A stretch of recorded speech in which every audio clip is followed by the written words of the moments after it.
Please subscribe and press the bell icon to get latest updates of নির্ঝরের স্বপ্ন। নির্ঝরের স্বপ্নে আমরা।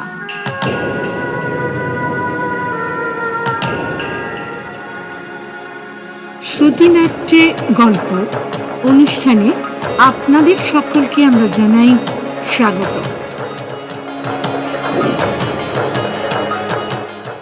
আজকের গল্প উড়ান, কাহিনী বুদ্ধদেব গুহ।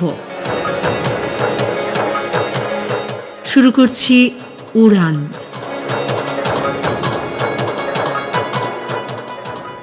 ড্রাইভার গাড়ির চাবি দিয়ে গেল দুঃখীকে। আজ ওভারটাইম হলো ওর 3 ঘন্টা। সকলেরই ওভারটাইম আছে, শুধু ভ্রমীদের মতো এক্সিকিউটিভদেরই নেই। অবশ্য বদলে ওরা অনেক কিছুই পায়। সবচেয়ে বেশি যা পায় তা হলো ক্ষমতা।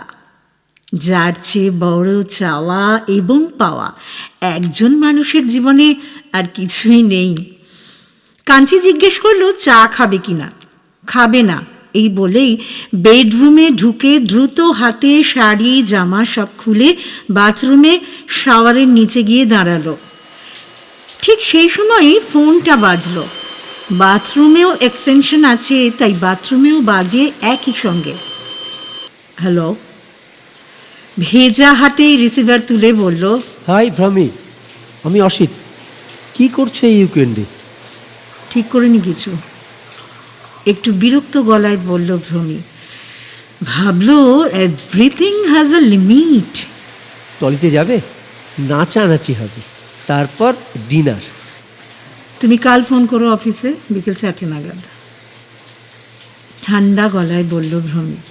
এখন ব্যস্ত? একটু।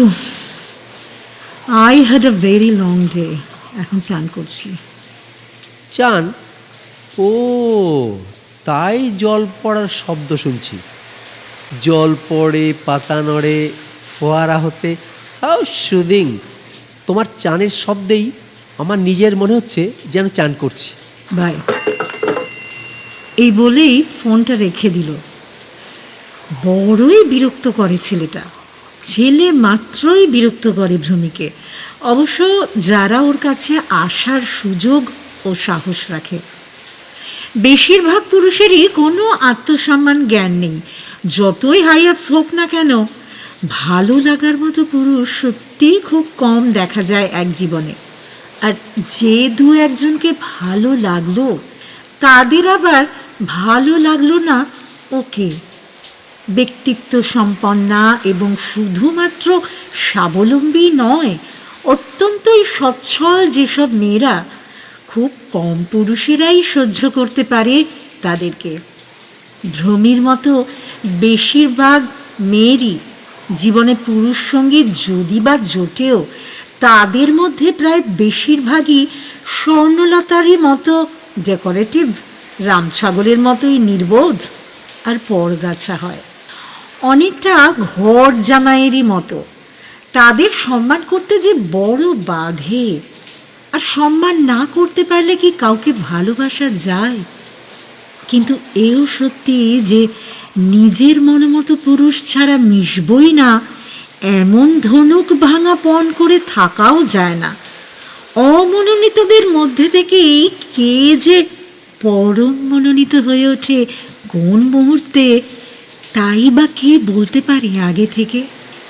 দেখার পছন্দের রকমও তো পাল্টে যায়। অফিস থেকে ফিরতে বড়ই দেরি হয়েছিল আজ ভ্রমির। কদিন ধরে খাটনিও যাচ্ছে খুব। রাঁচির কাছে ওদের কোম্পানি নন এডিবল অয়েলের নতুন একটা ফ্যাক্টরি খুলেছে। উত্তরপ্রদেশের মির্জাপুরে কার্পেট আর পাথরের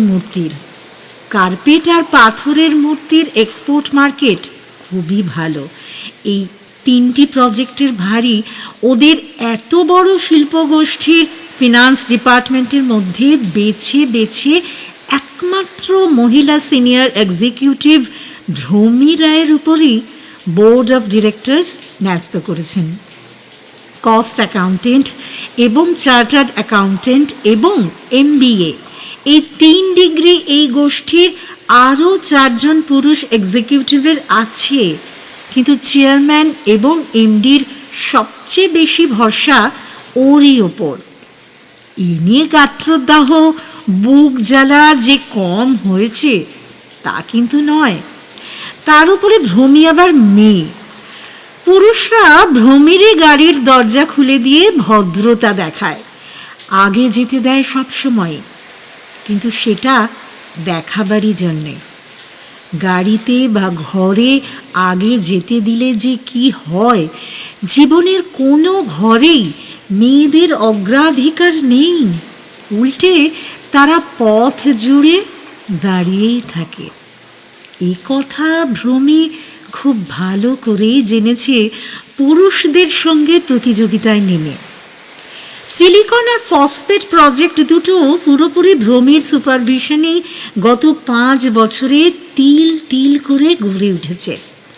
মাত্র 5 বছর আগে শেয়ার ছাড়া হয়েছিল বাজারে, এখন 100 টাকা শেয়ারের দর উঠেছে 210 টাকা। একেবারে ফেনোমেনাল ইনক্রিজ। খুব কম গোষ্ঠীতেই ঘটেছে এরকম ঘটনা। এই দুটি ইউনিটই ওদের পুরো গ্রুপের প্রেস্টিজ ইউনিটস হয়ে উঠেছে। মাঝে মাঝেই তার আত্মীয় স্বজন, বন্ধু বান্ধব, পরিচিতদের কাছে ভ্রমীর কষ্টার্জিত সাফল্য, সাচ্ছল্য এবং এই স্বাতন্ত্র্য বড় দোষের, বড় দূরত্বের হয়ে ওঠে। তখন ভ্রমীর বারবারই মনে হয় যে জীবনে সফল হতে না পারার যে দুঃখ, তার চেয়ে বোধহয় সফল হতে পারার দুঃখটাও কিছু কম নয়। চান করে ঘরে এসে একেবারেই নাইটি পরে নিল, তার উপরে ড্রেসিং গাউনটাও গলিয়ে নিল। আজ তাড়াতাড়ি খেয়ে ঘুমিয়ে পড়বে, কাল সকালে ঠিক 9টাতে একটা মিটিং আছে। বিকেলের প্লেনে মুম্বাই যেতে হবে, সেখান থেকে পরদিন দিল্লি, তারপর দিন ভোপাল। ভোপাল থেকে কলকাতার ডাইরেক্ট ফ্লাইট নেই, হয় দিল্লি নয় মুম্বাই হয়ে ফিরলে রাতের ফ্লাইটে। শনিবার দিল্লি হয়ে ফেরার টিকিটই ওকে করা আছে। ভ্রমীর বেডরুমের কোণে রাখা রকিং চেয়ারের হাতলের সঙ্গে লাগানো বেলের সুইচ টিপল ভ্রমী নিজেই। কাঞ্চি ঘরে আসতেই বলল, 1 গ্লাস ফ্রেশ লাইম সোডা নুন দিয়ে নিয়ে এসো। জি ম্যাম সাহেব। অল্প বরফ দিয়ে, ঠিক আছে? হ্যাঁ ম্যাম সাহেব। আর বাবুর্চিকে বলো যে ডিনার যেন ঠিক 9টায় লাগায়, ঠিক আছে? আর জি, জি, শোনো, জি। হ্যাঁ হ্যাঁ বলিয়ে। যা যা বলেছিলাম সব ভরে দিয়েছো তো সুটকেসে? জি ম্যাম সাহেব। ওকে শোনো, কাল অফিসে যাওয়ার সময় দুঃখীকে বলবে যে গাড়িতে ওটা যেন মনে করে তুলে দেয়, ভুলে না যায়। আচ্ছা ম্যাম সাহেব। আচ্ছা, দুঃখী কি করছে? দেখলাম না তো ওকে। আপনার জুতার চামড়ার ব্যাগে কালি লাগাচ্ছে। কুমিরের চামড়ার ব্যাগটাই নিয়ে যাবেন তো? হ্যাঁ হ্যাঁ, ঠিক আছে। জি ম্যাম সাহেব। ম্যাম সাহেব, হ্যাঁ বলো। আপনার একটা চিঠি আছে বেডসাইড টেবিলে। শোনো, আর উঠতে ইচ্ছে করছে না, এনে দাও। জি ম্যাম সাহেব। কাঞ্চি চিঠি আর স্পেন থেকে আনা মাতাদুরদের ছোড়ার মতো রেপ্লিকার লেটার ওপেনার এনে দিল ওর কাছে, ছোট্ট ট্রেতে বসিয়ে। তারপর চলে গেল। খামটি খুলে দেখলো ভ্রমীর কাজিন পৃথা লিখেছে। ওরা তো কলকাতাতেই থাকে, তাছাড়া এই তো সেদিনই এলো ওর যাকে নিয়ে ওই ভাসুর যে তিতির বিয়ের নেমন্তন্ন করতে। পরশু দিনই তো। হ্যাঁ তাই তো। এরই মধ্যে চিঠি লেখার কি দরকার পড়ল ওর? চিঠিতে লেখা হিন্দুস্তান পার্ক, 25শে মে।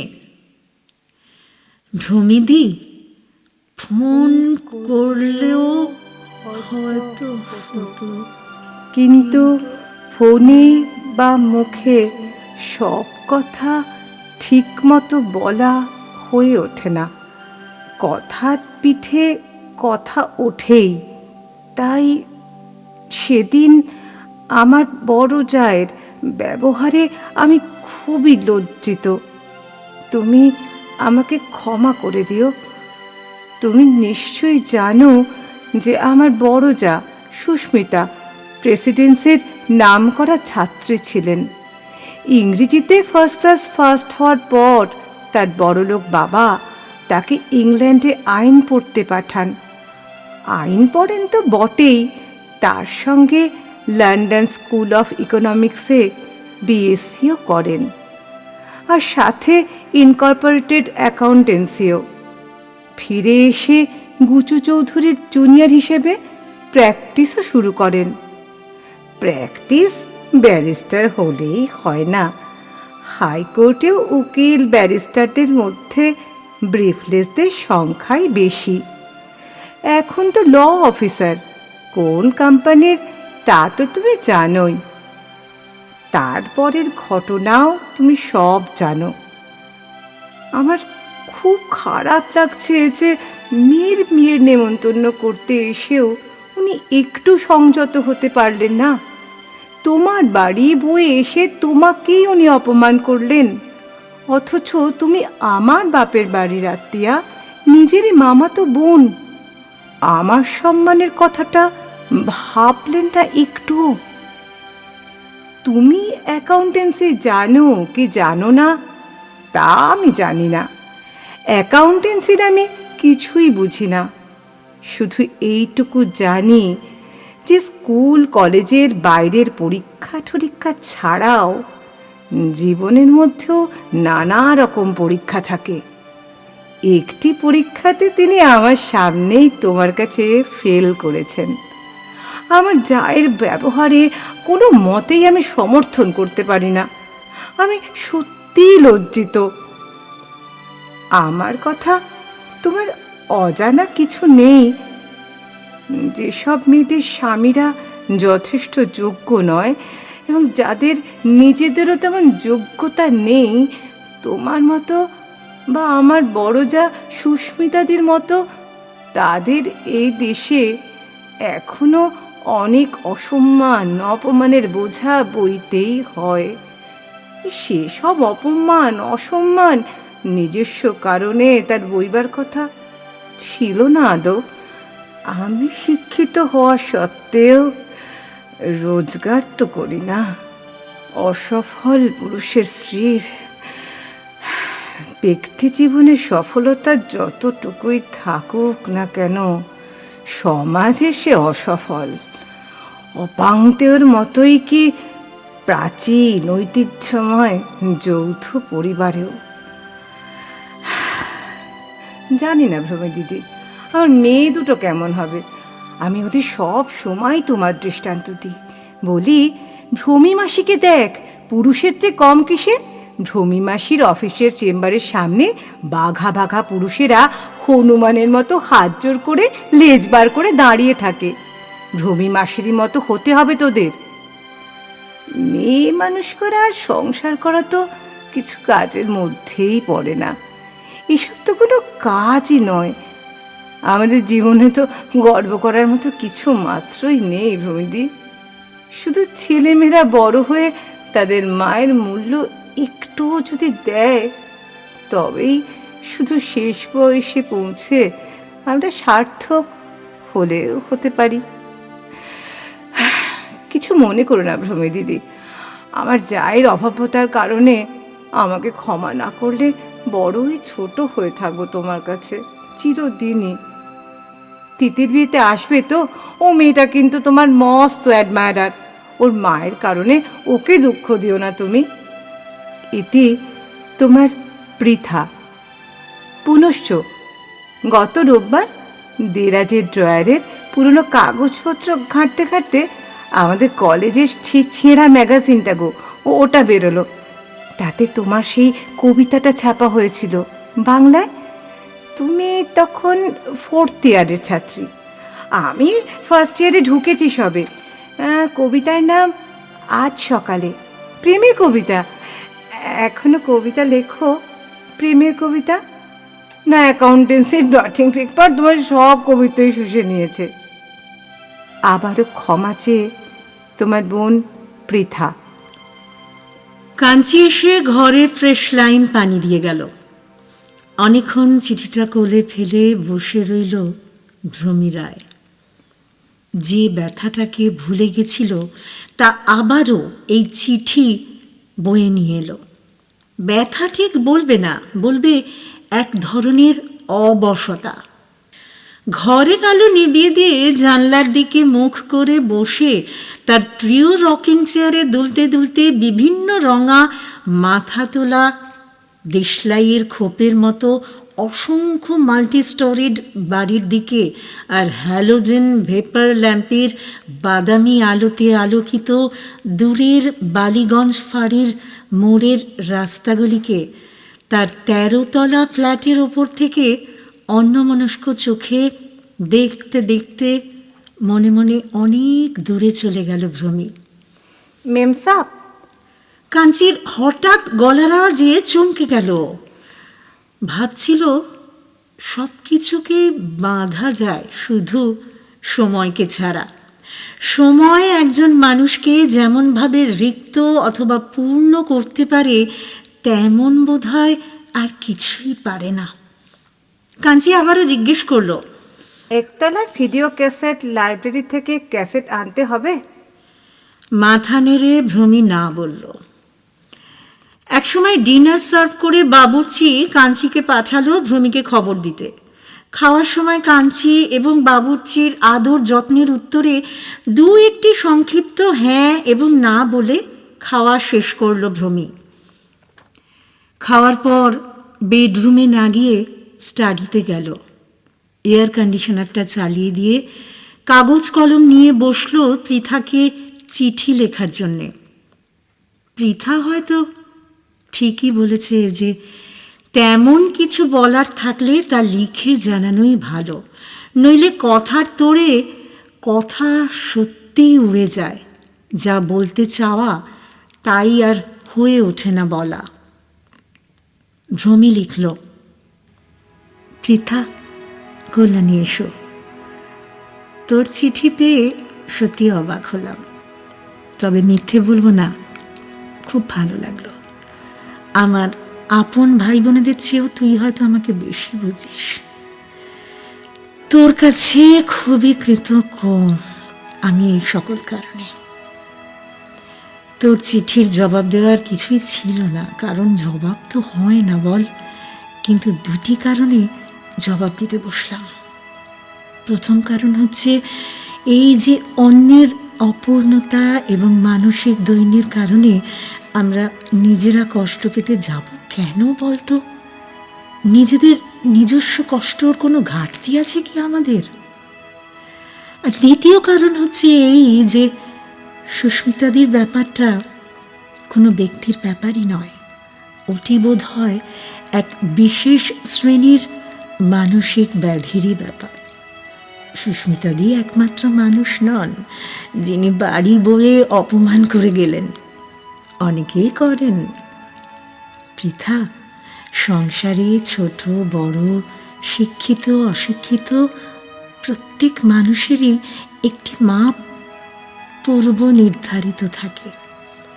সেই মাপের কিছু রদবদল তিনি নিজের চেষ্টায় অনুষঙ্গের গুণে নিশ্চয়ই করতেও পারেন, কিন্তু যতটুকু তার ভিতরে আঁটবার, যতটুকুতে তার যোগ্যতা, তার বেশি ঠেলাঠেলি করে সীমিত আধারে আঁটাতে গেলেই তা উপচে পড়ে যায় পথেরই মাঝে। তেমন ঘটনা সেই মানুষটিকে গৌরবান্বিত তো করেই না, বরং হেয়ই করে। ইউনিভার্সিটির ডিগ্রি যে বিদ্যা নয়, ভালো চাকরি যে যোগ্যতার একমাত্র মাপকাঠি নয়, জীবনে সফল হওয়ার আকাশ কুসুম প্রত্যাশা আর সত্যিকারের সাফল্যের মধ্যে ব্যবধান যে অনেকই, এই সহজ কথাটি কিছু মানুষ সারা জীবনেও বুঝে উঠতে না পেরে যারা সফল হলো, গায়ের জোরেই তাদেরই কাছে নিজেদের শ্রেষ্ঠত্ব প্রমাণ করতে চান। হীনমন্যতার এক করুণ পরাকাষ্ঠা, বুঝলি তো? আমি ভালো চাকরি করি যে সেইটাই আমার সাফল্যের একমাত্র মাপ নয়। সাধারণ মানুষ এবং সুস্মিতাদির মতো অনেক অসাধারণ মানুষও আমার চাকরিটাকেই শুধু দেখেন।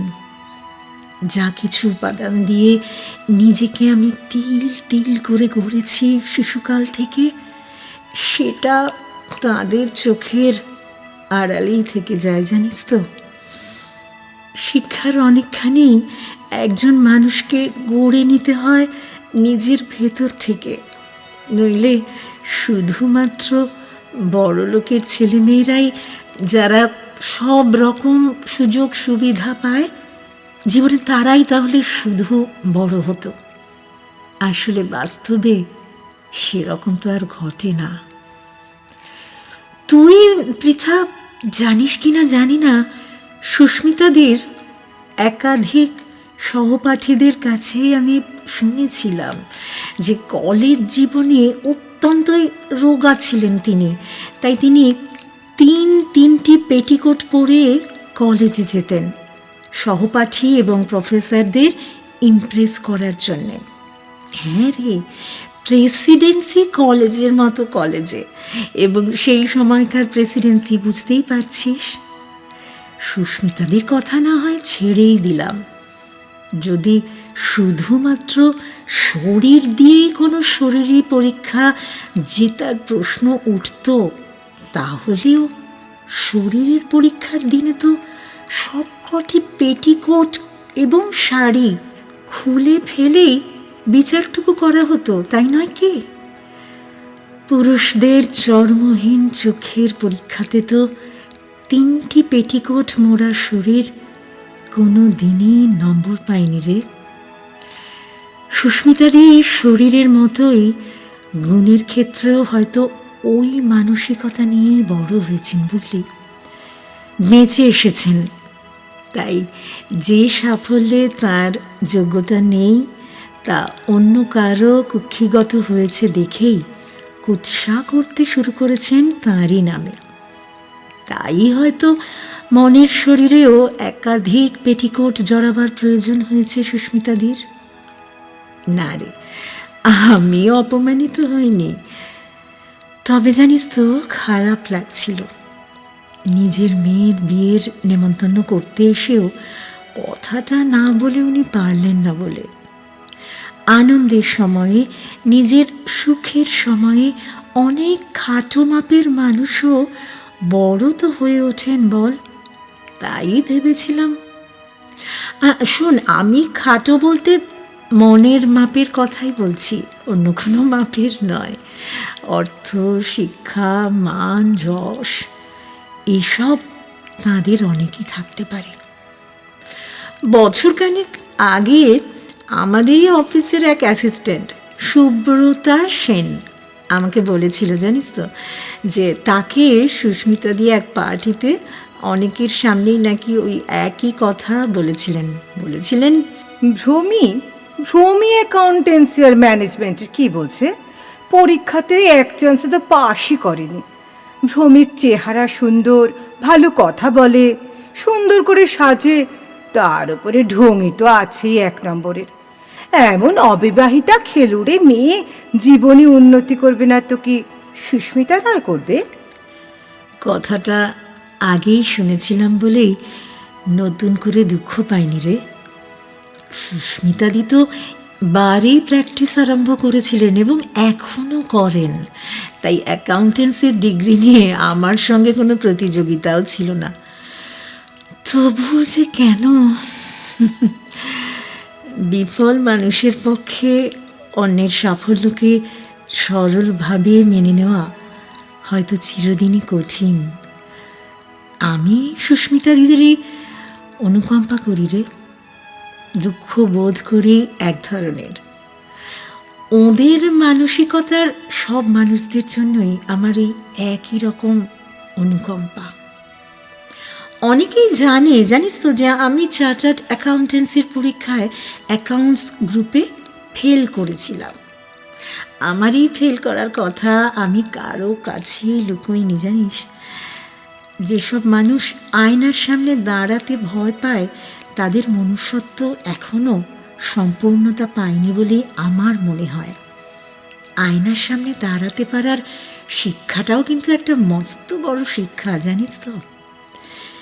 ইন্স্যুরেন্স কোম্পানি আর ব্যাংকিং কোম্পানির ব্যালেন্স শিটের ফর্ম মুখস্থ থাকলেও 3 ঘন্টাতে 6টি ব্যালেন্স শিট মেলাতে পারিনি আমি, তাই ফেল করেছিলাম রে। তাছাড়া তখন আমি সুজয়ের সঙ্গে প্রেমও করছিলাম, আর নন্দিতাদের সঙ্গে ভালো মুহুরিও হতে চাইনি, জানিস তো। লিটল থিয়েটার নিয়ে মেতেছিলাম। সিএ পরীক্ষার ফলটার চেয়ে অন্য অনেক কিছু বেশি দামি ছিল তখন আমার কাছে। রিলেটিভ ব্যাপার। জীবিকার চেয়ে জীবনের দাম অনেকই বেশি ছিল আমার কাছে রে পৃথা, এবং আজও তাই আছে। যে চাকরি করে যা নিয়ে এত লোকের এত গাত্রদাহ, তাও আমি কিন্তু হঠাৎ করে ছেড়ে দিতে পারি। হ্যাঁ, আমার বাঁচা মরাটা আমারই শর্তে, অন্যের শর্তাধীন নয়, কখনোই নয়। তুই ছেলেবেলা থেকে আমাকে জানিস, যখন সেই নান্তি দিদির বাড়িতে পুতুল খেলতাম, মনে আছে? তখন থেকে তোকে বেশি বলার মানেই হয় না কোনো। সুস্মিতা দি ইংল্যান্ডের ফোকলেঞ্চ ইনস্টিটিউটের কোচিং নিয়ে এক চান্সেই বিলেতের পরীক্ষা পাশ করেছিলেন, এবং তা করায় ওর ধারণা হয়েছিল যে জীবনের যাবতীয় প্রাপ্তি বুঝি পরীক্ষা পাশের কাগজখানি আর 3 ঘন্টায় মেশিনের মতো 6টি ব্যালেন্স শিটের দুদিক মিলিয়ে আসার বিনিময়ে বড় সহজেই হস্তগত হয়। উনি হয়তো তখনও বোঝেননি যে জীবনের ব্যাপ্তিটুকু এমনকি শুধুমাত্র সময়ের মাপেও 3 ঘন্টার চেয়ে অনেক বেশি।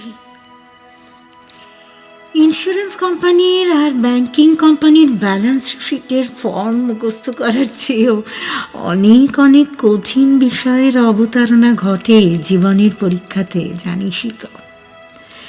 সেই সব পরীক্ষার বেশি প্রশ্নই আবার থাকে সিলেবাসের একেবারেই বাইরের, আনসিন। মাগিগাপের কোনো স্কোপই থাকে না সেই সব পরীক্ষাতে। জীবনের সেই সব পরীক্ষাতে ফেল করার আরেক নামই জীবনে হেরে যাওয়া। অন্য পরীক্ষাগুলো জীবনের পরীক্ষার কাছে নিছকই ছেলে খেলা, বুঝলি। কাগজের ডিগ্রিতে নিজের লোহার সিন্দুক ভর্তি করার মতো সহজ কাজ খুব কমই আছে। স্কুলের, বিশ্ববিদ্যালয়ের এবং পেশাদারী প্রতিষ্ঠানেরও যত পরীক্ষা আছে তার বেশি মুখস্থ গুণের আর কমন কোয়েশ্চেন্সের পরীক্ষা। আজকাল আরও অনেক কথাও শুনি, ওসব সত্যিই খেলারই পরীক্ষা, ছেলে খেলা। তাছাড়া দেখ পৃথা, শিক্ষা বল, বিদ্যা বল, এসব একজন মানুষকে তার স্কুল বা কলেজ কতটুকুই বা শেখাতে পারে। তাই যদি শেখাতো তবে তো গোয়ালিয়র আর দুন স্কুল, লামার্স, সেন্ট জেভিয়ার্সের ছাত্ররাই শুধুমাত্র সমাজ সংস্কারের হাল ধরে থাকতো। জীবনের সুযোগ যারা সবচেয়ে বেশি পায় তাদের মধ্যে কজন সফল হয় বলতো? যার শেখার জেদ আছে, ইচ্ছে আছে, সে শিখে নেয় ঠিকই। জীবনের পরীক্ষাতে সকলকে সমানে সমানে প্রতিযোগিতায় নামতে হয়, বুঝলি। সেই পরীক্ষার পরীক্ষক ইউনিভার্সিটির সার্টিফিকেটের ফটোস্ট্যাট কপি বা মার্কশিট আদৌ দেখতে চান না। সুস্মিতাদের মতো নিজের ডিগ্রির বোঝায় ন্যূর্য থেকে সারা জীবন মিথ্যে উচ্চমান্যতায় ভুগে যারা সাফল্য যে কাকে বলে তা জানার চেষ্টাটুকু পর্যন্ত করলেন না, তাঁদেরই সবচেয়ে বেশি রাগ থাকে, জানিস তো, ওই সফল মানুষদের উপরে। তুই একটু ভাবিস না, সুস্মিতাদির মেয়ে তিতির বিয়েতে আমি নিশ্চয়ই যাব। কোম্পানির গাড়ি নয় রে, আমার পার্সোনাল গাড়ি করে যাব, নতুন স্ট্যান্ডার্ড 2000 গাড়িতে। দারুণ শাড়িতে সেজেও যাব। মুম্বাইয়ের জাভেরি ব্রাদার্সের হীরের গয়নাতে নিজেকে মুড়ে নিয়ে যাব, মুখে দারুণতর একটা হাসি নিয়ে নামবো একেবারে তোদের বাড়ির আলো ঝলমল ওই গেটে, ওই গাড়ি থেকে। আফটার অল তোর সুবাদেই তো আত্মীয়তা বল, না যদি যাই তাহলে তো তোকেই ছোট করা হবে। আমার মান অপমান জ্ঞানটা চিরদিনই কম, বুঝলি তো। তোর সম্মান রাখতেই তো যাওয়া। যাব, নিশ্চয়ই যাব। ভালো থাকিস পৃথা, ভালো থাকিস। Life is very interesting and very young despite Sushmita di. মিছিমিছি প্যান প্যান ঘ্যান ঘ্যান করিস না জীবন নিয়ে, জমিয়ে বাঁচ পৃথা, জমিয়ে বাঁচ। এতে তোর ভ্রমি দিদি। অফিস থেকে বেরোতে ভ্রমির দেরি হয়ে গেল। বিকেলের মুম্বাইয়ের ফ্লাইটটাও এক উদ্ভট সময়ে 5:45 ছেড়ে যায়। একটি ওভারনাইট ব্যাগ নিয়েছে শুধু, গোটা চারেক সিল্কের শাড়ি, ম্যাচ করা সায়া ব্লাউজ, প্যান্টি, ব্রা এবং জুতো। এক্সিকিউটিভ ক্লাসের টিকিট, সঙ্গে বুকিংয়ের লাগেজ না থাকলে ডিপার্চারের মিনিট 15 আগেই ও পৌঁছে যায়। আরও আগে পৌঁছানো উচিত, কিন্তু ওতেই চলে যায়। তাছাড়া এতই বেশি ট্রাভেল করতে হয় যে যেতে আসতে এয়ারপোর্টে দীর্ঘ সময় বসে থাকতে একেবারেই ভ্রমির আর ভালো লাগে না আজকাল। যেখানেই ভ্রমি যাক না কেন এয়ারপোর্টে তার জন্য এয়ার কন্ডিশনড গাড়ি আসে, ড্রাইভার ছাড়াও অন্য কেউ রিসিভ করতে আসে। লাগেজ ছাড়াবার জন্যে দীর্ঘ সময় অপেক্ষা করে নষ্ট করার মতো উদ্বৃত্ত সময়ও তো ভ্রমির নেই। এমনিতে একটি হ্যান্ডব্যাগ নিয়েই ট্রাভেল করে, কিন্তু কখনো বেশি দিন থাকতে হলে লাগেজ সঙ্গে যদি থাকে তাহলে দুটি গাড়ি রিসিভ করতে আসে তাকে। একটিতে ও চলে যায়, অন্যটি ড্রাইভার মাল নিয়ে পরে আসে।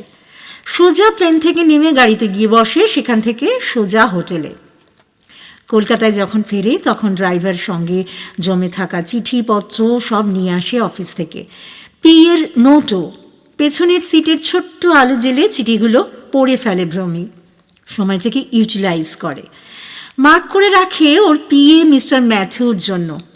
ইনস্ট্রাকশন স্ক্রিবল করে গাড়িতে বসে। পরদিন অফিসের সময়ের অনেকখানি তাতে বেঁচে যায়। মুম্বাই গেলে তাজ, দিল্লি গেলে হায়াত রিজেন্সি, হায়দ্রাবাদে বানজারা, ব্যাঙ্গালোরে বাটন কোট। নিজস্ব ঘরবাড়ি বানিয়ে ফেলেছে ভ্রমি এইসব 5 স্টার হোটেলগুলোতে। মনেই হয় না যে নিজের বাড়িতে নেই। বাইরে গেলে একটা জিনিস করা হয়, রাত 2টো অবধি রোজই নিজের ঘরে বসে ছবি দেখে ও ভিডিওতে। কাজ শেষ করে চান করে নাইটি পরে নেয়, তারপর ড্রেসিং গাউনটা হাতের কাছে রেখে পিঠের কাছে বালিশ নিয়ে জোড়াসনে বসে ছবি দেখে। একটা কি দুটো ব্লাডি মেরি বা জন কলিন্সের অর্ডার দেয় রুম সার্ভিসে। তারপর রাত 11টা নাগাদ চাইনিজ খাবার নিয়ে আসতে বলে। যে বেয়ারা ড্রিঙ্কস নিয়ে আসে তাকেই চাইনিজ খাবারের মেনু নিয়ে আসতে বলে দেয় ভ্রমি। কলকাতাতে তো ছবি টবি দেখাই হয় না। মৃণালদা, অপর্ণা বা গৌতম যখন নতুন ছবি দেখার জন্য গর্কিক সদনে নেমন্তন্ন করে তখনই ভ্রমি যায়। তাও সব ছবি দেখে উঠতে পারে না। অবশ্য এই ছবি দেখার কারণেই বাইরে গিয়ে এখন আর অন্য কোনো বাড়ি যাওয়াই হয়ে ওঠে না ভ্রমির। বন্ধু বান্ধবেরা খুবই রাগ করে জানতে পারলে, পার্টি ফার্টিতেও তো যাই না।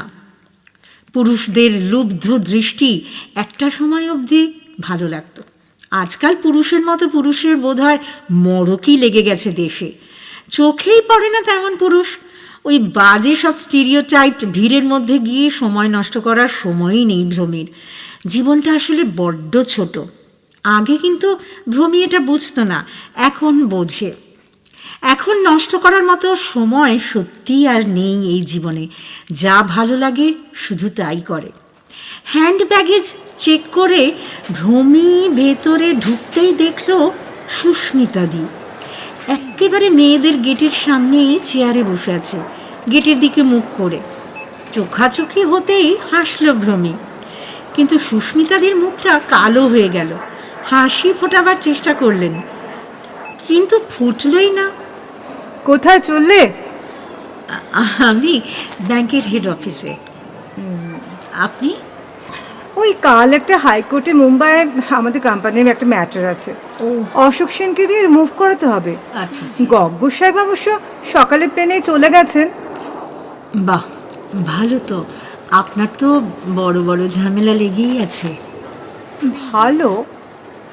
আমি তো প্রথমবার যাচ্ছি না, এসব তো করছি সেই কবে থেকে। টায়ার্ড লাগে এখন। I hate to travel. তা তো হবেই, আপনি তো কত সিনিয়র সব ব্যাপারেই। ও, তোমার সন্দেহ আছে নাকি কোনো?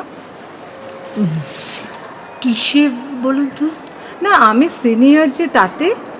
ও মা, না না। তারপরে ভ্রমি ভাবলো দূরে অন্য কোথাও গিয়ে বসে, কিন্তু সুস্মিতা দিয়ে যদি কিছু মনে করেন সেই ভেবে গেল না। কোন রুটের টিকিট তোমার? বোর্ডিং পাসের নাম্বার কি? আমার দাঁড়ান দেখে বলছি। দেখো তো। ওই যে, এই যে। বাবা, তোমার তো দেখছি যে ক্লাস। আমাদের কোম্পানিতে আমার লেভেলের সব অফিসাররাই যে ক্লাসে ট্রাভেল করেন। ও, ফ্লাইট অ্যানাউন্সড হয়ে গেল।